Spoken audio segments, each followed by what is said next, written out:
Yes, buaya. Si roti gemoy ini bahkan wajib hadir dalam setiap acara pernikahan adat Betawi loh.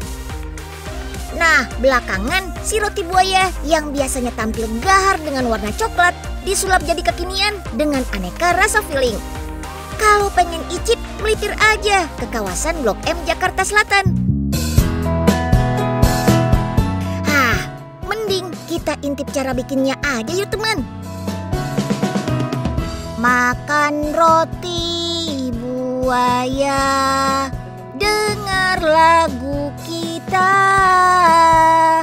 kita menari bersama. Wah, ternyata kafe roti buaya ini punya Om David Naif. Yang bandnya ngetop itu teman.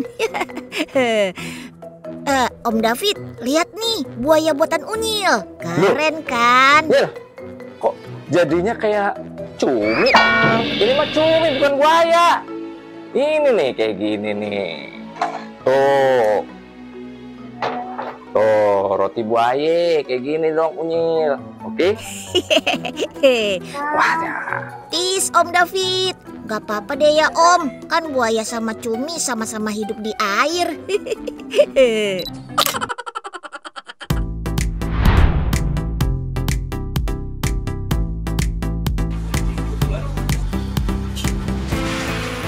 Bikin roti buaya tuh sebenarnya mirip sama bikin roti biasa. Bahannya ada tepung terigu, gula, telur, ragi, susu bubuk, dan tepung protein yang tokcer bikin adonan ngembang sempurna saat fermentasi. Cakep! Pertama, semua bahan kering diaduk rata pakai mixer. Kalau udah tercampur, tambahin deh bahan basahnya, yaitu telur. Dan satu kunci rahasianya nih, air es. Tujuannya untuk menjaga suhu adonan tetap stabil di suhu 21 sampai 27 derajat Celcius. Lanjut, tambahkan mentega dan aduk lagi sampai adonan jadi kalis.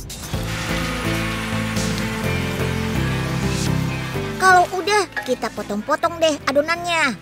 Buat buaya kecil beratnya 60 gram. Kudu pas timbangannya biar jadinya cukup cakep teman. Next, bagian kesukaan Unyil nih, bikin bentuk buayanya. Yeay, asik.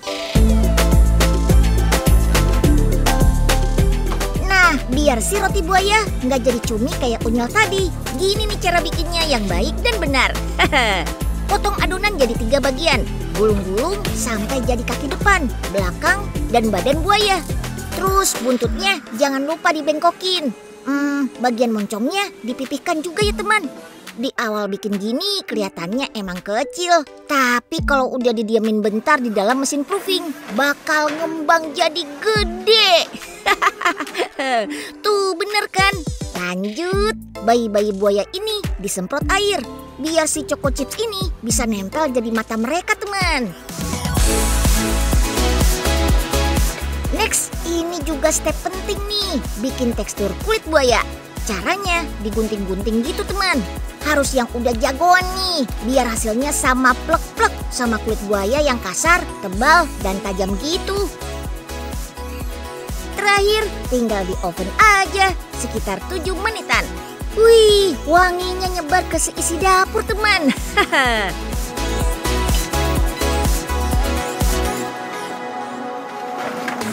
Yeay, welcome buaya-buaya imut. Ada yang hijau tuh, rasa pandan. Nah, yang merah, varian red velvet. Biar makin cetar dan kekinian, tambahkan selai, taburan nugget, dan juga es krim potong. Beuh, kebayangkan rasanya. Pasti maknyus. Lembut, manis, dan udah pasti bikin kenyang. Pantesan aja kamu jadi kesayangan warga Jakarta, buaya.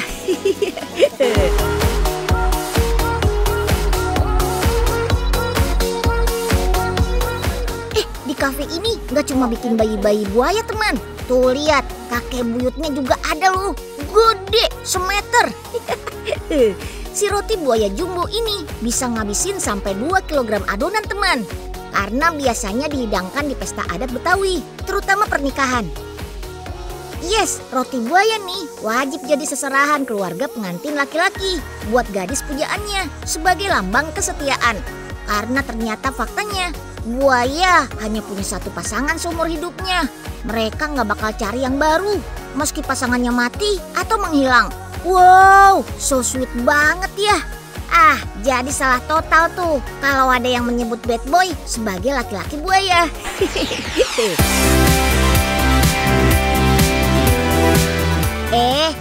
Tapi roti buaya bongsor punya Unyil ini bukan untuk nikahan ya. Ini tuh buat ulang tahunnya Kota Jakarta ke-497. Unyil mau ajakin kakak-kakak Unyil makan roti buaya bareng sambil nongki di tempat yang hits ini.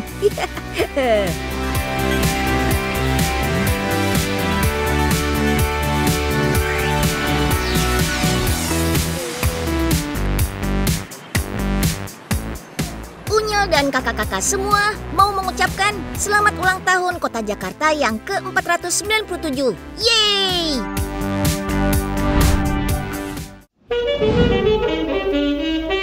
Nyok kita nonton ondel-ondel nyok. Nyok kita ngarak ondel-ondel nyok. Unyil baru aja nyampe, udah disambut teman Unyil nih, ondel-ondel. Kemon teman, Unyil mau ajakin kalian semua berpetualang di PRJ Pekan Raya Jakarta. Namanya doang pekan teman, aslinya sih acaranya sebulan. Peserta pamerannya ada ribuan, memadati areal seluas 5 hektar. Wow! Makanya pameran yang udah eksis selama 50 tahun ini dinobatkan sebagai pameran terbesar dan terlama di Asia Tenggara. Makanya air mendidih dimasak Pok Ida, masuk ke kendil jadi bir peletok. Wahai teman, jangan sedih dan gundah. Mending kita ke Jakarta Fair nyok.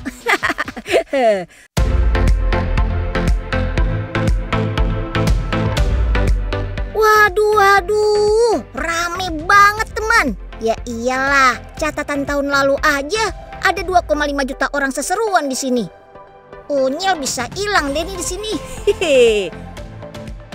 Mulai dari produk fashion, kuliner, teknologi, otomotif, arena permainan, sampai panggung hiburan, semua diserbu massa segala usia. Widih. Wah, ada yang lagi main-main tembakan tuh. Unyil ikutan dong om. Tapi aslinya ini bukan pistol buat tembak-tembakan air teman. Ini tuh alat canggih buat bebersih menggunakan tenaga air bertekanan tinggi. Namanya jet wash atau jet cleaner. Wih, ini mah bikin acara beres-beres rumah, nyuci mobil, nyikat kamar mandi, dan lain-lain jadi makin seru. Nah, masangnya juga gampang banget. Tinggal sambungkan selang ke keran air dan jet washnya. Terus langsung bisa dipakai deh. Bersihnya makin kinclong kalau udah pakai sabun begini.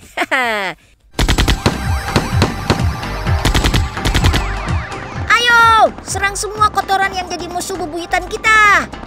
Jangan sampai ada yang lolos.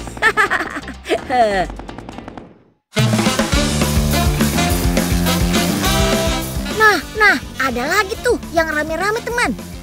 Ada masinisnya juga. Apaan sih itu? Unyil jadi kepo.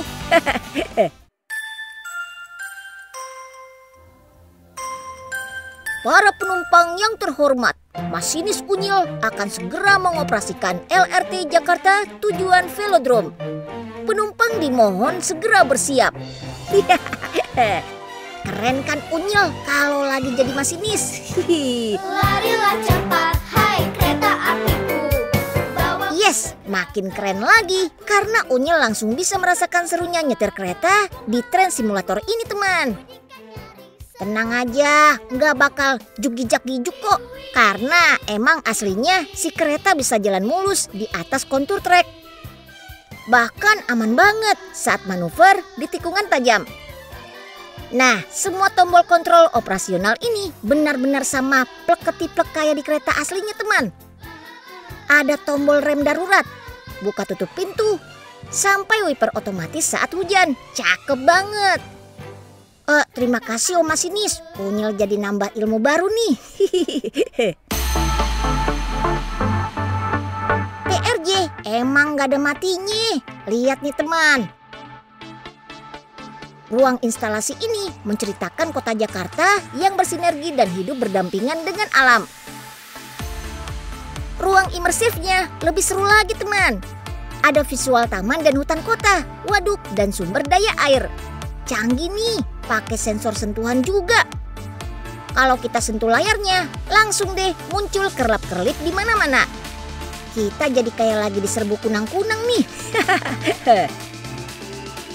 Tempat ini cocok banget buat healing, berimajinasi, dan bikin konten sosmed teman. Widih, biar kita tetap eksis dong.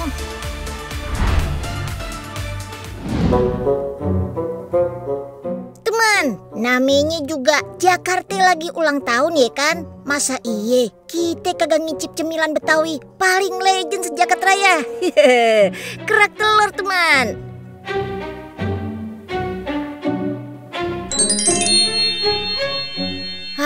Makasih ya kak, akhirnya Unyil bisa makan kerak telur. Loh kok yang datang malah Kwasong? Jangan-jangan Unyil kena Junimop nih.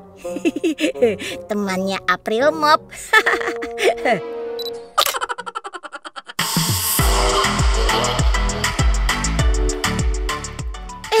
Ternyata Unyil bukan kena prank teman. Ini beneran collabnya Kwasong dan kerak telur. Sebut saja dia Krokalor, Kwasong kerak telur. Inovasi pastry khas Prancis berpadu cita rasa Jakarta asli ini tuh spesial. Dihadirkan dalam barisan menu di hotel legendaris kawasan Jakarta Pusat ini teman. Khusus buat ulang tahun Jakarta ke-497. Asik. Jadi si kerak telur ini dijadikan filling atau isian si Kwasong. Untuk sementara bye-bye dulu deh coklat, keju, matcha, dan kawan-kawannya. Sekarang giliran kerak telur nih yang naik panggung sejajar dengan kromboloni, kronat, krukis, truffle, dan kru-kru lainnya.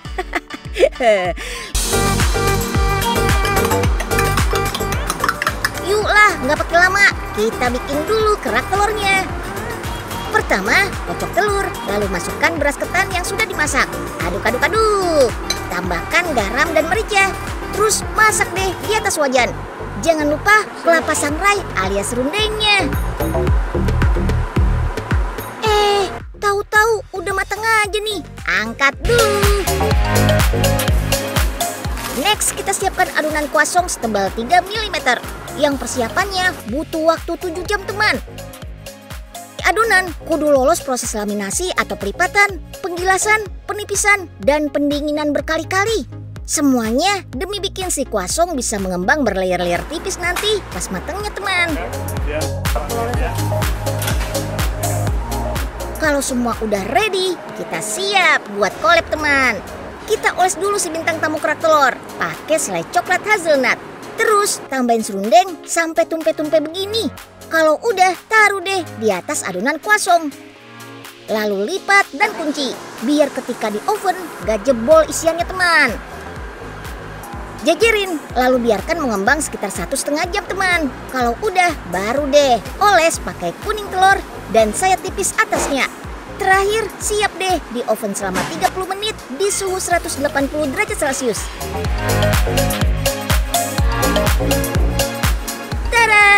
Jadi deh krokalornya. Asik. Unyil udah keburu ngiler nih chef.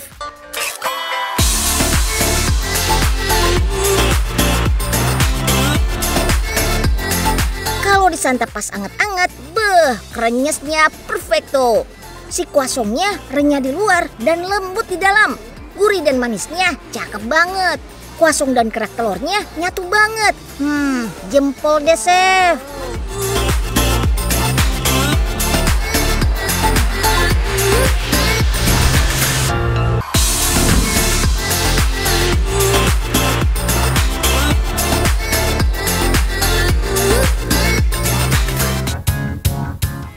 Biasanya kue ulang tahun Identik sama bolu kan? Eits, kue ulang tahun satu ini anti mainstream loh. Iya, ada berbagai macam buah-buahan. Tapi tenang aja, terbuat dari kacang bernutrisi. Begitu digigit, bagian dalamnya berisi kacang hijau yang legit. Cemilan buah-buahan serba mungil ini disebut lukcup. Asalnya dari Thailand. Penasaran gimana kacang hijau bisa disulap jadi buah-buahan mungil dan persis kayak gini? Come on, kita ke dapurnya aja yuk.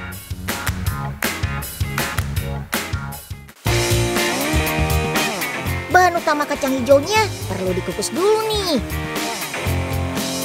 Pastinya kita harus pakai kacang hijau kupas. Setelah itu campurkan dengan bahan lainnya seperti gula, garam, dan santan. Aduk, aduk, dan aduk. Biar lebih halus dan cepat, langsung di blender aja, Kak.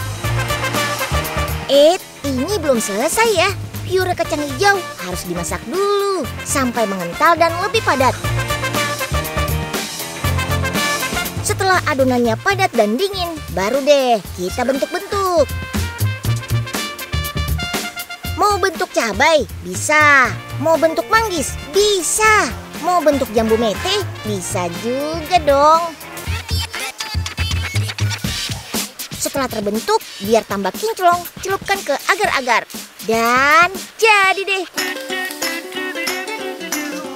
Zaman dulu, lukcup dibuat sebagai makanan ringan untuk Raja Thailand. Proses pembuatannya pun hanya diketahui orang-orang di istana saja. Tapi sekarang sudah banyak yang bisa bikin cemilan satu ini. Bahkan kue ini sering kita temui di jajanan pasar atau perayaan tertentu. Wow, biar lebih menarik lagi, kue lukcup bisa dikreasikan di atas tampah atau disusun jadi cake seperti ini. Gak heran deh ukurannya yang mungil bikin kita jadi ketagihan. Nambah terus. Satu, mana cukup kan?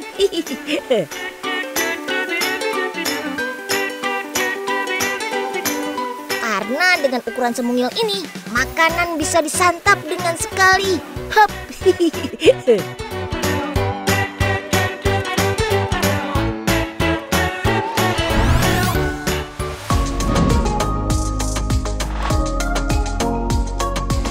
Siapa sih yang gak kenal balon?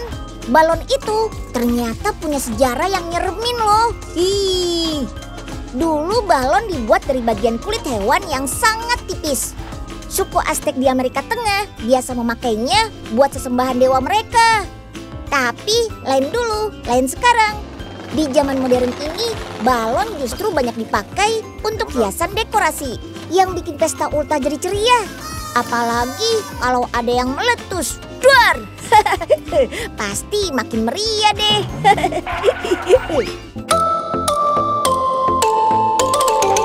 Balon merupakan salah satu kesukaannya anak-anak. Soalnya benda bulat ini sudah lekat dengan image kesenangan, kemeriahan, dan pesta. Bisa disulap jadi aneka bentuk gini lagi, keren. Untuk membuat balon premium yang bisa dibentuk-bentuk gini, bahan bakunya adalah lateks alias getah karet yang langsung didapat dari hasil sadapan pohon karet asli, bukan kaleng-kaleng.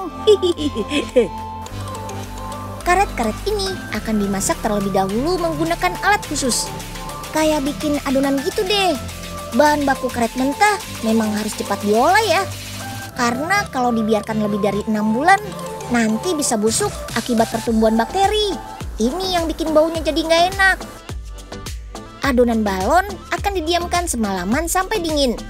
Setelah itu baru diberi pewarna biar ngejreng. Pewarna yang dipakai khusus ya teman-teman, biar bisa menyatu sama bahan karet dan gak gampang pudar. Yang pasti sih pewarnanya aman kok kalau bersentuhan dengan kulit kita. Oke, sip. Sekarang tinggal menyiapkan cetakannya nih. Sebelum dipakai, cetakannya harus dicuci dulu ya sampai bersih. Lanjut, cetakannya dicelup ke dalam cairan koagulan, yaitu bahan penggumpal untuk melapisi cetakan. biar karetnya nanti gampang nempel. Cairan koagulan ini juga berguna untuk mempercepat pembekuan karetnya. Semakin banyak bahan koagulan, semakin cepat beku karet dan lembaran balon yang dihasilkan juga lebih tebal. Sekarang cetakannya tinggal dicelup-celupin deh ke dalam adonan balon. Kalau sudah dicetak, balon-balon karet harus dicuci dulu pakai air panas. Selain biar bersih, air panas itu juga membantu mempercepat pemadatan karetnya. Terus tinggal dikeringkan deh. Alat mirip sikat ini akan menggulung ujung balon biar gampang meniupnya. Proses ini belum selesai ya. Balonnya masih harus dibedakin lagi biar gampang dilepas dan gak saling menempel satu sama lain.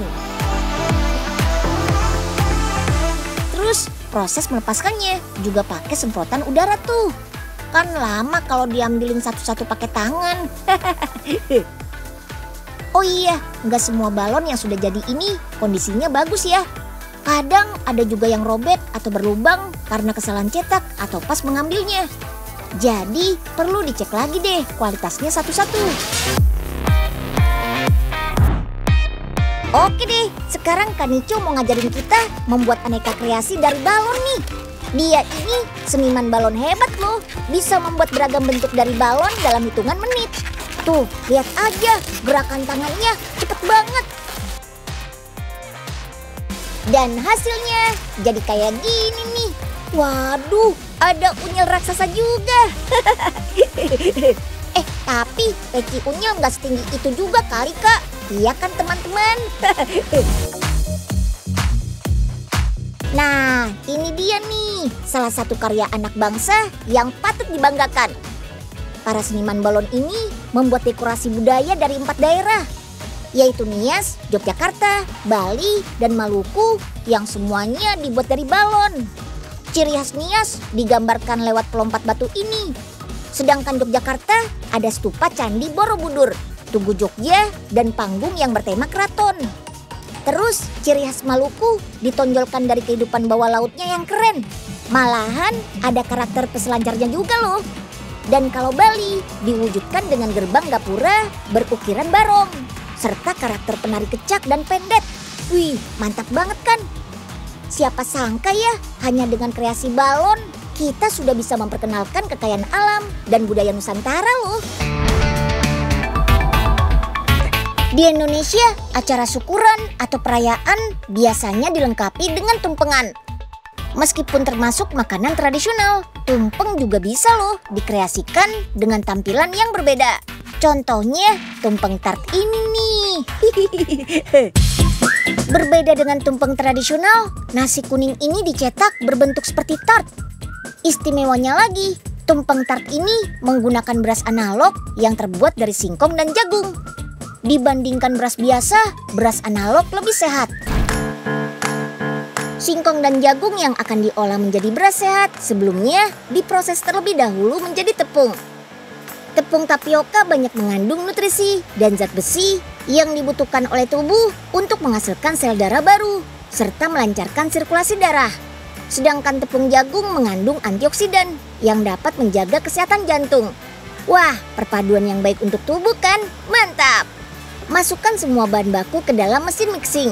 Campur dengan air juga, karena tepung butuh kelembapan agar saling mengikat satu sama lain. Proses mixing butuh waktu sekitar 20 menit.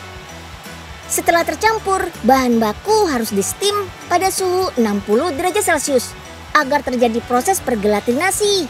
Nantinya, bahan baku akan membuat ikatan satu sama lain agar lebih kuat, sehingga saat dicetak tidak mudah hancur. Dari proses steam, bahan baku langsung dikirim ke bagian ekstrusi. Dengan suhu dan tekanan tinggi, adonan akan mudah dibentuk. Disinilah adonan dibentuk menjadi bulir-bulir seperti beras. Tapi belum siap dikemas ya, karena kadar airnya masih cukup tinggi. Jadi harus dikeringkan terlebih dahulu. Dengan mesin pengering ini, kadar air diturunkan agar saat dikemas, beras tidak mudah berjamur. Bisa dibilang sih sebagai pengawet alami gitu deh. Setelah kering, beras langsung dipoles supaya permukaan beras setnya halus dan bentuknya seragam seperti beras padi. Untuk membuat tumpeng tart, kita siapkan dulu nasinya. Beda dengan nasi kuning biasa, Bumbu tumpeng tart ini lebih mirip nasi uduk. Ada lengkuas, serai, daun salam, dan garam. Nah, karena kita mau bikin tumpeng, jadi airnya kita ganti pakai santan. Masukkan semua bumbu ke dalam santan. Lalu kita panaskan deh. Setelah itu masukkan garam ya, biar gurih. Saat memasak santannya harus terus diaduk ya, biar nggak pecah. Nah, kalau sudah mendidih, masukkan deh beras analognya. Supaya nasinya matang merata, pakai api yang paling kecil biar bagian ujungnya nggak gosong. Aduk-aduk terus sampai santannya menguap. Selanjutnya, kita kukus beras analog selama kurang lebih 20 menit. Nasi yang sudah matang ini kita cetak ke wadah bundar atau cetakan yang biasa digunakan untuk tart. Saat mencetak, nasinya agak ditekan ya, biar jadi lebih padat dan gak gampang hancur. Kemudian di lapisan atasnya kita lapisi dengan mie goreng. Setelah didiamkan selama kurang lebih setengah jam, kita balik adonannya. Tada! Sudah mirip kan sama tart? Pinggirannya kita lapisi dengan plastik mika. Nah, kalau teman-teman masih ingin ada ciri khas tumpengnya, bisa tuh ditambah cetakan kerucut di atasnya. Kita hias salah satu lauknya, yaitu telur. Ada 2 cara mengolahnya nih. Kalau telur dadar, kita bisa gulung dan potong menjadi 3 cm. Nah, kalau telur rebus, bisa dipotong zigzag seperti ini. Tuh lihat, begitu dibuka jadi bunga. Wah, cakep kan? Terakhir, kita hias yuk tumpeng tartnya. Bagian atas yang sudah dilapisi daun pisang. Bisa kita taruh sambal, beraneka lauk, selada, dan garnish yang sudah disiapkan tadi. Bagian pinggirnya juga bisa dihiasi melingkar pakai telur atau tomat cherry. Nah, jadi deh tumpeng tart beras analog.